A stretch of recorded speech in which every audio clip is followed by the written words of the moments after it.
Everyone says this is like the biscuits their grandma made, and that's because it is. My grandma showed my mom how to make these, and my mom showed me. They're so light and fluffy and buttery.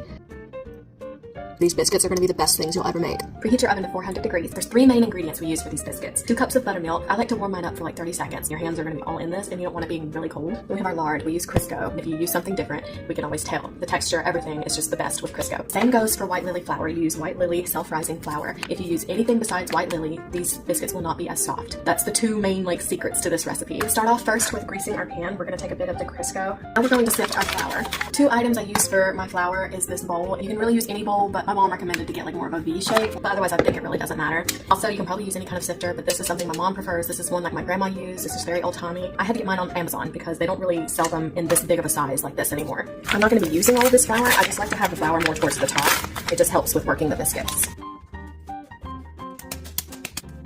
Now we're going to make a hole in the center of our flour. You want it kind of roomy. I think that's good right there. Now we're going to pour in our buttermilk. Don't ask me to give you measurements on how much Crisco. All I can say is a good heaping handful. Like the entire size of your hand and more. That's our 3 ingredients right there. This is the hard part. Basically what you're going to do is just put your hand right in there and just start squishing this lard. That's the main focus right here. We're not worrying about the flour. We're not really even worrying about the milk. Our main thing right now is just squishing this lard until it's a slightly less clumpy. Pretty much worked all the main clumps out. So now we'll try to work in flour. Picking it up and spinning it around. And then I'll go back to squishing. I think that's enough flour for now. So we're going to squish some more. It's a hard recipe to even pass down because it's not something easy. Your arm can get tired and then you just have to rest it for a second and then just, all right, back to, I think that's enough squishing. So I'm just kind of bringing it off the edge and like pushing it into the middle more. So I'm like picking it up, working it in the middle, picking it up, pushing it to the middle. Now you can see it's starting to look a little more doughy, but still very thin. I think that's enough flour for now. Now we're gonna squish again.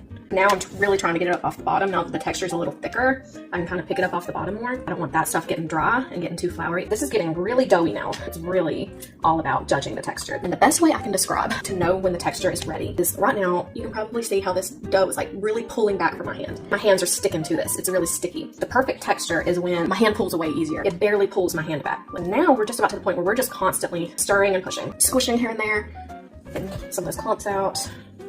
But I'm getting back to stirring and pushing, getting more flour in there. That flour is really what's going to change the texture. Starting to pull back some. I don't know if you can see from the camera, but it's starting to have a little pullback on my hands, but it's just about there. You always want to make sure the center is good because I feel like the outside edges have more flour, so you really have to mix that in. You want to make sure the center isn't like a bigger, different texture than the edges. It's really pulling back from my hands. Like you saw earlier how it was all dripping, and now there's a lot of pullback. So that's the perfect texture. So we're just gonna waste not, get like a whole other biscuit off of what was just on your hands. Now we're ready to start adding to our pan. We're gonna take some flour from the edges of the bowl and coat our hands. My mom likes to work them a little bit. I honestly just grab a little handful and put it straight on the pan, just kind of work it off my hands. I try to do small amounts too. So I'll throw these in the oven for about 20 minutes and then check on them to see how they're doing. These are perfect. I melted a half a stick of butter that I'm gonna put on top of these. I always get salted butter and everyone can tell. They always say how buttery and good these biscuits are.